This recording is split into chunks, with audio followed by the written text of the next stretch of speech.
Hotel में ना एक बाबा जी बर्तन मांजते थे। बूढ़े आदमी थे, 70 साल के करीब उम्र थी।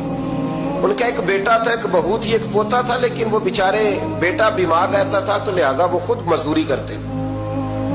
कहते एक दिन वो बाबा जी मेरे पास आए, कहने लगे मेम साहब 2-4 दिन की छुट्टी चाहिए। तो मैंने कहा खैरियत है? कहने लगे मैडम मेरा बेटा फौत हो गया।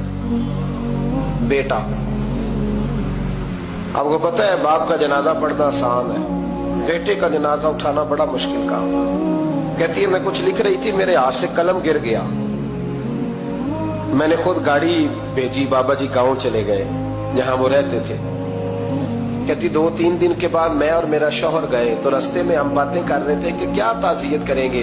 एक ही बेटा था, कोई रिश्तेदार भी नहीं, तो उसकी तो कायनात उजड़ गई। किन लफ्जों से उसे ताज़ियत क्या कहेंगे। कहते जब हम गए तो वो टूटी हुई चटाई पे बैठा था, कुछ लोग करीब थे। हमने जाके कहा बाबा आप मुसलमान हैं, हम आपको क्या नसीहत करें, एक ही बेटा था, कि किस तरह करके हम आपको तसल्ली दें। तो कहते उसने आंखें खोली, बूढ़ी आंखों में ईमान की रोशनी। कहने लगा बीबी क्या ताज़ियत की बात करती हो, मैंने कोई पैसे जमा करा के बेटा लिया था, खुदा ने फजल से दिया था, अदल से ले गया है। मैं अपने रब के फैसलों में बड़ा राजी हूं। अल्लाहु अकबर। वो खातून कहती है कि वो बाबा जी से मैंने कहा कि चलो आप 1 महीने की छुट्टी कर ले। तो कहने लगा नहीं मैडम मैं मुसलमान हूँ, मुफ्त की रोटी नहीं खाता, मजदूरी करके खाता हूँ, मैं इंशाल्लाह 2-3 दिन के बाद काम पे आ जाऊंगा। कहते हैं वो चंद दिनों के बाद आ गया। अल्लाह की कुदरत के अभी 2-3 माह गुजरे थे, फिर आया। मैडम छुट्टी चाहिए कुछ दिनों की। मैंने कहा खैरियत है? कहने लगे वो मेरी बहू भी हार्ट अटैक से फौत हो गई।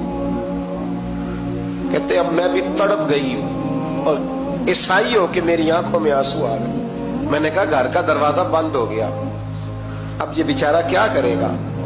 वो अपने शौहर के गम में हार्ट अटैक से फौत हो गई।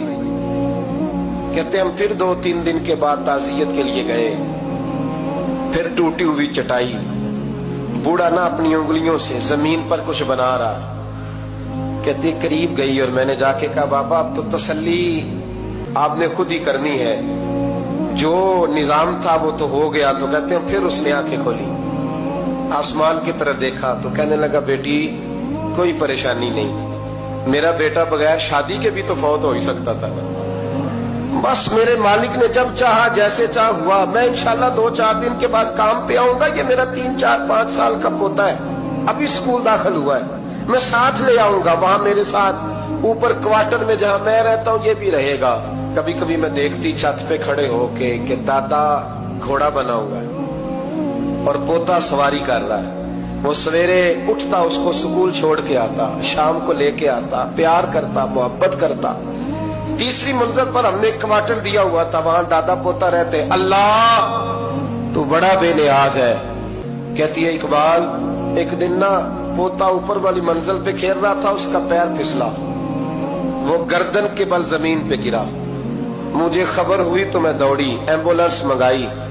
खून से लिथड़े हुए उस बच्चे को दादे ने अपनी गोद में रखा। और जब हम अस्पताल की तरफ गए तो हॉस्पिटल बाद में आया, जनाबे इजराइल पहले आ गए और कहते वो गोद में दम तोड़ गया।